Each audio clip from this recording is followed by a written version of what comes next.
y avoir un gaz ou je sais pas quoi. Ouais, ça va. Vous venez d'assister à l'utilisation d'un M20 en situation. Je voudrais juste revenir sur les points clés et les préalables à l'utilisation de ce M20. Un des points très importants est notamment la capacité de l'utilisateur à faire l'autocontrôle. L'autocontrôle, c'est vérifier que son appareil est opérationnel avant de s'engager dans une zone, un espace confiné avec un risque. Cet autocontrôle est particulièrement important. Il va permettre de s'assurer que son appareil respiratoire est pleinement opérationnel.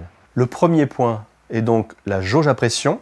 C'est une jauge qui mesure la pression de l'oxygène dans la bouteille. Il s'agit de vérifier que l'aiguille est bien positionnée dans la zone verte et donc de s'assurer que la pression d'oxygène est suffisante. Le deuxième point porte sur la vérification de la présence de la bille au centre du levier jaune. Cette bille va permettre d'identifier si l'appareil était ouvert ou pas.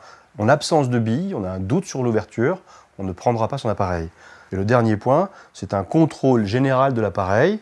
On va donc ausculter l'appareil sur tous les aspects, vérification des protections, vérification de l'état général du boîtier, fissures, fêlures. On va vérifier aussi qu'il n'y a pas présence d'eau, par exemple, à l'intérieur ou d'éléments étrangers. Donc s'assurer que l'appareil est totalement intègre. À l'issue de ces trois contrôles, jauge à pression, la bille et le boîtier, on sera donc assuré que l'appareil est pleinement opérationnel et on pourra partir en intervention en toute sécurité.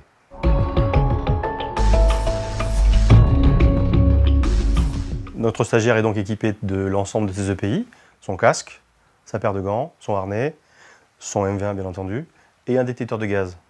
On imagine la situation, il est en espace confiné, son détecteur de gaz se met à sonner, ce qui signifie qu'il est dans un environnement potentiellement toxique, donc il va devoir utiliser son appareil autosauveteur pour se protéger les voies respiratoires. Donc il va retenir sa respiration, il va s'éloigner de la zone potentiellement toxique en faisant un pas en arrière, il va se séparer de ses gants. L'idée, c'est de ne pas manipuler le M20, notamment l'embout buccal avec des gants souillés. Il va positionner le M20 sur le devant de sa ceinture. Il va légèrement le basculer et avec son pouce, aller chercher le levier jaune qui va permettre de percuter l'appareil. Il se sépare des accessoires et ensuite il va donc saisir l'embout buccal avec la main tout en ayant passé sa main dans la sangle et en maintenant avec le boîtier bas sur la ceinture. Et d'un geste énergique, percuter l'appareil. L'appareil a été percuté, le débit d'oxygène va commencer. La première chose à faire, c'est mettre l'embout buccal dans la bouche pour assurer les voies respiratoires. Et souffler. Le sac respiratoire s'est ouvert. Ensuite, il va empêcher la fausse route en mettant le pince-nez sur son nez. Ça évite de respirer par le nez. Et sécuriser l'appareil en passant la sangle par-dessus le casque. Et sécuriser le serrage de la sangle en tirant vers l'arrière. Et là, il est opérationnel, il peut évacuer.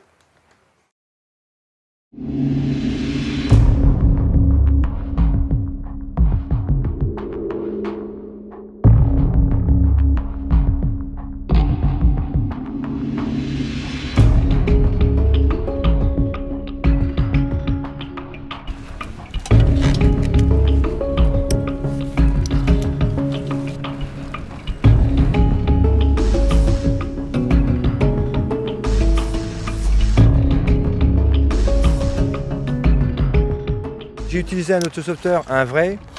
C'est la même chose qu'un autosauveteur qu'on utilise en démonstration. Ça n'empêche pas que, oui, avant de l'avoir mis, j'ai vérifié mes points de contrôle, que ce soit l'aiguille, le mano, qu'il y ait bien assez de petites billes avant de l'utiliser.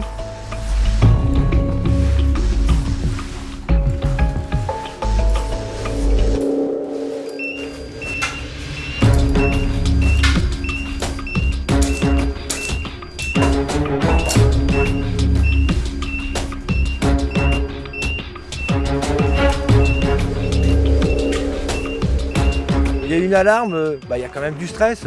Après, c'est vrai que quand je l'ai percuté, j'ai comme ressenti un filet d'air passer au moment où j'ai approché des lèvres. Donc là, je me suis dit, c'est bon, de toute façon, il n'y a pas de souci, c'est un vrai, ça fonctionne bien. Et une fois que je l'ai mis en place, je suis sorti de l'ouvrage en toute sécurité, quoi.